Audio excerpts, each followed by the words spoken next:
Going to Iswan's question about brothers in Indonesia using music for forms of da'wah. So is this permissible in Islam or not? First of all, we have to know the ruling in Islam over music. Now, why would someone say music is haram? Everybody likes music. Everybody enjoys music. Everybody enjoys singing and dancing and being cheerful. So why would someone say it's haram? It's very simple. To know the ruling over something, we have to go back to the Quran and Muslim. We are Muslims. We have to go back to the Quran and to the Sunnah. Do we get our religion from out of the Quran and Sunnah? No. Do we have any a wali or any someone Mahdi or this or that who would answer to us other than what the Quran and Sunnah? Definitely not. But before continuing this, answering Iswan's question, and we will conclude this inshallah. I think we lost Yahya. Going back to Iswan's question, as a Muslim Iswan that talk about music and singing in general, we will not go into that because people say it can mean this and it can mean that.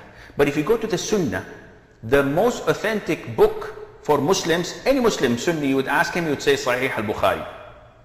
This is the most authentic book on earth after the Quran. And in Sahih al-Bukhari, the Prophet ﷺ tells us that there will be people of my ummah making haram things halal. And they would make adultery, fornication. They would make silk. They would make consuming intoxicants, khamr. And music instruments halal. 4 things. The Prophet ﷺ told us that there will come people who would make these haram things halal. So the Prophet is the one who told us that music is haram. And the evidence behind it is overwhelming. Ya akhi, let's assume that there is no Quran on this topic and there is no hadith on this topic. What's the ruling on music? We go to our 4 great imams, great schools of thought. We find that the consensus of the school of thought of Abu Hanifa, of Al-Imam Malik ibn Anas, Al-Imam Muhammad ibn Idris al-Shafi'i, Al-Imam Ahmad ibn Muhammad ibn Hanbal, the 4 schools of thought, and you definitely, and the people of Indonesia, are one of them. You have to follow one of them. They all say that music is haram. The consensus of the scholars. So, do I follow the Quran? Do I follow the Sunnah? Do I follow the 4 schools of thought? The 4 schools of thought? Or do I follow some Tom, Dick and Harry who say that it's permissible for a sheikh, a respectable sheikh, to swing right and left and sing songs and maybe dance and chant for the sake of da'wah? And tomorrow, maybe they'll say it's permissible for the sake of da'wah to go to a discotheque and dance with women and maybe call them for dinner for the sake of da'wah. What else?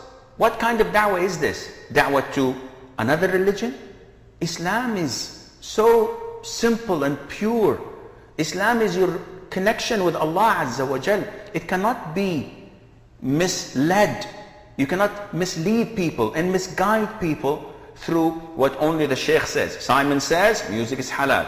Simon says it's okay to dance women and men together. It's okay to mix. It's okay to handshake, and it's okay to do this and that, and everything goes against Islam. What else is Islam? That is why we have to be careful of those who claim to be scholars or to be students of knowledge, who divert people from following the Quran and Sunnah and ask people to only follow themselves.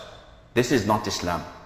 All individuals evaporate in front of the Quran and Sunnah.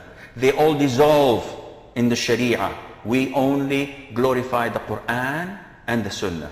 And believe me by Allah, if music was halal, I would be the first to listen to it and I would be the first to play it even. But it's haram. And there is no doubt, none whatsoever, on this topic and on this issue.